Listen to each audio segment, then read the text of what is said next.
The playoffs are looming, and Georgia's matchup in the Sugar Bowl, Matt DeBerry, is pending. You and I have been down there many times. But we don't know who Georgia's going to play yet, and we've had a little bit of discussion here already this morning.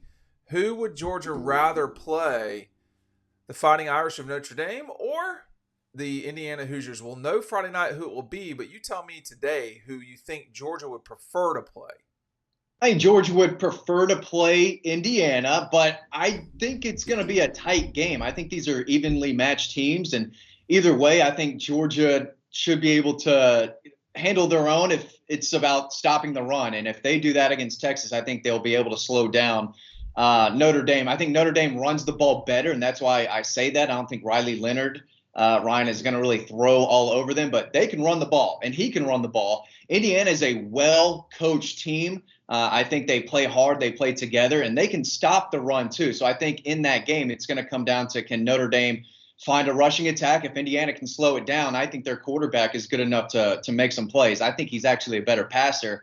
But I think Notre Dame's more talented, and I think they're slightly the better team. They haven't really played anyone, and neither is Indiana. I tried to go back and look. I think Notre Dame's best win was against Georgia Tech, maybe Texas A&M in that first game. But I think both teams have some issues as well. They're both physical, but at the end of the day, I do think Georgia would probably lean towards playing Indiana instead of Notre Dame. But I think the game could be a little closer than people think. Yeah, I think if they got to hand pick it, I think they'd pick the Hoosiers as their opponent. Notre Dame definitely has some of the ingredients that's given Georgia some problems this year. It's one of the best rushing attacks in college football. I think it's ranked 9 or 10. The quarterback running back combo, that's something that has hurt them a couple times this year. Hurt them against Georgia Tech, letting up 260 rushing yards. It hasn't been a good run defense this season compared to just in general, but compared to the past, allowing over 200 yards a couple times. Georgia, that's what Notre Dame does well. Their running back is really good too. As much as Riley Leonard runs the ball, they have a really good back. With Indiana too, I just think not as battle tested as Notre Dame. Notre Dame didn't have this tough schedule. They didn't have kind of the marquee, 1 or 2 big games that they have in a lot of their seasons that kind of came at the beginning of the year when they went to Kyle Field and beat them. I just think that slightly more battle tested, slightly seeing that SEC environment and all of that and being able to run successfully on the road in the SEC. I just think that Notre Dame is more of a matchup issue for Georgia than Indiana would be. But the passing attack for Indiana is definitely better than Notre Dame's. Well, Indiana's not as good as Notre Dame, so you just start there, and it's really not that complicated. They both played Purdue and crushed them both. Those, neither of them were competitive games at all. Both 66 points on Purdue. When you look at, Notre Dame handled Tech at the Dome. When you think about, what they did against West Point, that was a pretty good win for them. Notre Dame, their best win is probably, Texas A&M, and that was a good win, 10-point win on the road. I would imagine Georgia would beat Texas A&M, but the win over SC, we watched that, or I did. It wasn't great. It was adequate. For Indiana, they don't have a good win. They don't have a win that's a top 25 win that I'm aware of. Their wins are they're not good wins. What's fascinating to me about this matchup, if you get Notre Dame recently, they'd be favored against Georgia. They'd be favored against Georgia right now. Now, we don't know what we don't know as it relates to that's probably reactionary more than anything to the situation at quarterback. I'm running out of time to get you these. These have been pretty popular this week. Make sure that you're grabbing them. The links are down below. This is Kelee Ringo-signed. I'm not a weatherman, so I don't do a great job of this. This is Kelee Ringo-signed. We did this event at Red Zone. I will send it to you day of by UPS. So there's one.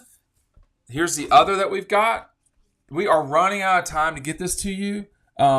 If I can get it to you, now, I think you'll be okay. I think there's a couple more days left, maybe. But Kelee signed 33 of these each. That's it. And I would say at least more than half of them are gone in both cases. I don't know if you've got one of those, Matt. Do you have one of those, Matt? No, I've got these two bad boys right here, though. That's true. Get you one of these anytime. I forgot about that. Yeah. Yeah, but I mean, Ryan and I spent a long time that night. That was quite an event with Kelee, I have to say. Matt was not there, I don't think. He did the Jeff. I went to a book signing after Mississippi State. Y'all did that after Kentucky. Yeah, we did a Kentucky. Yeah, that Kentucky game was something else. I think Ryan that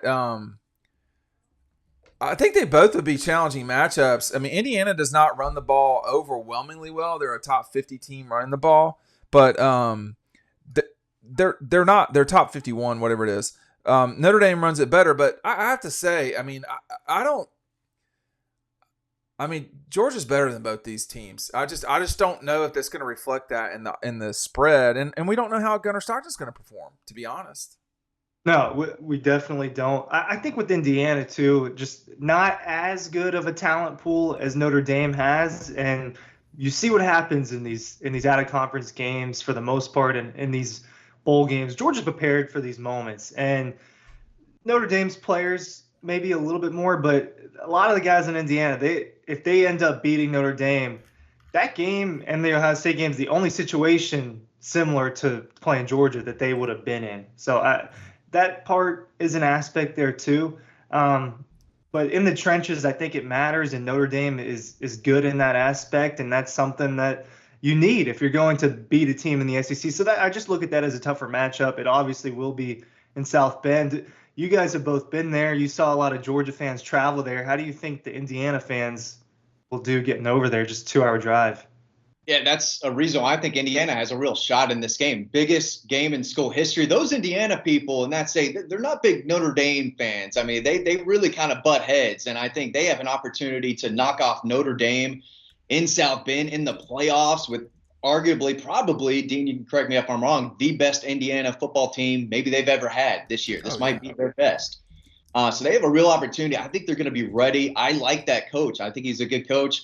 And their defense all year has done pretty much what you'd expect from them. Against Ohio State, the Buckeyes scored 38 points. A lot of that came on, special teams and kind of miscues by the offense, putting the defense in a tough position. But in my opinion, no matter who Georgia plays, they have to get the ground game going because you cannot ask Gunnar Stockton to sling that ball around. And, Notre Dame's been a little worse, stopping the run than Indiana has. But again, Indiana hasn't played a dominant, rushing attack. I mean, they try to rush the ball in the Big Ten, but Michigan had a tough time on them. And Georgia's been inconsistent running the football, to say the least. So I think it's important they get the ground game going. And it could be a little tough against an Indiana defense who's going to be locked in and ready to go if they've already beaten Notre Dame to get there. So I think it's going to be a really fun game to watch, especially if you kind of like that boring Big Ten football. I think it's still going to be great, but I do think Georgia's more talented, and I would take Georgia to beat either one of these teams. Yeah, Georgia'd nearly be a touchdown favorite over Indiana. They'd be about a point and a half dog to Notre Dame. Now, I'll just, that's what is featured right now. I'll just say that these lines have a way of quickly shifting as soon as we have established matchups. So we'll know a little bit more. I don't know, y'all. I mean, I think you'd rather play Indiana, but I think that when you look at Notre Dame, just sort of globally,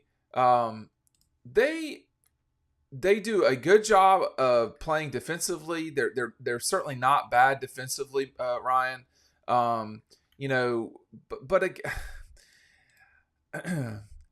I hate being that guy. I mean, I don't hate being that guy, but it's really hard to compare apples and oranges here. I mean, the schedule that Georgia played does not include Stanford, Navy, Louisville, Miami of Ohio, Purdue, Northern Illinois, who beat Notre Dame. I mean, some of these teams are really bad. Florida State, really bad. Stanford, I would say, not good. Purdue, really bad. Georgia played UMass, is really bad. Then they also played, the slew of teams that they played. I do think that Notre Dame played some teams. Their game with Virginia, that was a completely competitive game, Virginia. A competitive team, I should say. Army was pretty good. Navy was decent. Georgia Tech. But when you're stretching for that, I mean, that tells you all you need to know. Their most complicated and difficult game was at Texas A&M, and they won that game. Yeah, they did. And, the thing is, we really don't. All we've seen from Gunnar Stockton as a collegiate player is the second half against Florida State, which is hard to have take. I went back and watched that since he's been, the probable starting quarterback for Georgia in these playoffs, and it's hard to take away things from that. We're talking about the second half, and Florida State's already dealing with third stringers to start the game. I don't know if that's tape that you can really take much out of, but you can take at least a little bit out of what you saw against Texas, and what you saw was either they didn't trust him to throw downfield or they just weren't ready to do that with him. It was all around the line of scrimmage, and it was all running the ball. And if that's going to be Georgia's offense, it's going to be a little bit limited. This is not a good comparison, but you can tie it a little bit. You see what Notre Dame did to the military academies, those teams that are predicated on the run and predicated on the option play. They destroyed them. Now, they let them run, but there was zero passing involved. I would think that Gunnar Stockton in Georgia does a better job with that, but Notre Dame did pass a couple of those tests this year that are similar to what it might be with Gunnar Stockton out there. Hey, let me say this though, Matt, real quick, which is that the athletes at the athletes at the service academies are not at all like the athletes at Georgia. Number one, number two, I think if Georgia were to just straight up say, well, we're just going to run the football, and that's what we're going to do. I mean, they've not had I think they've had one 200-yard rushing game this season, which was against UMass. I agree with Ryan. I think they really said, all right, well, we're just going to go party. We're going to run the football. That's what we're going to do. And we're going to control the clock. We're going to kill the clock. We've got a a guy that can really run at quarterback. I mean, I think it's hard to really know. We have not mentioned y'all yet the Georgia defense either. What would it be like against Notre Dame? I mean, Notre Dame, I don't think has scored over 20 points in their history against Georgia. Yeah, I think either way, it's probably looking at a lower scoring game. I think Georgia's defense will be fine. They'll give up some on the ground, but I don't think there's either quarterback's going to do much through the air. But I think a lot of it goes back to being healthy. If the offensive line can get a little healthier, if Trevor Etienne can get a little healthier, then you've got Etienne, Frazier, Gunnar, who can all run the ball. And, it's game time. The season's on the line. They're going to hand it to Arian Smith, who has a chance to follow one block and get an easy 15 to 20 yards. He feels like he runs even faster on the turf and in buildings like that. And Dylan Bell's another option. So if you're Mike Bobo, you have a chance to really kind of design and scheme different ways to get guys the football to where you're not asking Gunnar to throw it consistently. And I think with time to develop a game plan, you'll let him throw the ball deeper here and there because you have to. You have to try to stretch the field vertically. And going back to Ryan's point coming into the second half, I think it was let's keep it as easy as possible for him. Let him get some confidence with those kind of shorter completions. Move the chains a little bit, and it worked out. But I do think Mike's going to let Gunnar air it out here and there. But you don't have to make it too complicated. Run the football, and I think they could do it pretty well if they are healthy, locked in, ready to go. Yeah, well, we've all three, Ryan, seen Gunnar Stockton. He is not, got two left hands. This guy can play. He can throw. His anticipation on throws is very, very good. I think they just said, hey, we're going to run this style against Texas. We don't think they can stop it. And apparently they couldn't. Yeah, I mean, the difference between him and Carson is we've seen Carson at this level make professional level throws and fit throws into windows and throw with anticipation. We just haven't seen Gunnar do that yet. It could be there, and it could be really good. But we didn't really see that against Texas. And, I mean, we all saw him in high school. He can air it out. Yeah. Now he's running a Raven offense that was just – it was around, hey, Gunnar, we're gonna air it out with you, and we're gonna let you run around, and kind of just let him do his own thing almost. And for the most part, beating up on bad 2A teams in Georgia, but they played some other good teams, and I thought he made some plays against Jefferson when he played better talent in high school when we went and watched him. But he's got it. It's just a matter of, do they trust him to make those high level throws? There almost certainly will be a moment in these playoffs where they might need him to if they're going to go on and win the national championship. We're talking about a long road, not just Notre Dame, Indiana, but potentially Oregon in the future, a Penn State defense that's pretty good. There are going to be some challenges, and there's going to be times where he's going to have to do that, and they're going to be forced to trust him to do that. But there's definitely a lot of unknown with the Georgia offense. But I think, like Matt was saying, with the health, and I nagged on you earlier this season, Dean, about how these injuries can't be an excuse for this team, but we saw how important Trevor Etienne is to this offense. And we know that Tate Ratledge matters and that everyone being healthy matters. And I think you saw that in the SEC Championship, a much healthier Georgia than it was at certain points during the season. It ended up mattering when their starting quarterback went down. Yeah, they're not an excuse, but they can certainly be an explanation. I mean, they have not y'all had their full slate of players, with the exception of a few games this season, and now you don't have Carson back. So at least for a little bit of time. So we all think they would prefer Indiana, but I think here's what I'd say. At this stage, the Sugar Bowl and beyond, these are going to be difficult games. I mean, I think maybe Texas has the easiest path to the semifinals, but then they would presumably play Oregon, which would be very challenging. I don't know. I don't know who you'd rather be, Georgia or Texas. You'd probably rather be Texas in this scenario, to be honest. Home game, then you play in the Fiesta Bowl. I mean, that's completely manageable.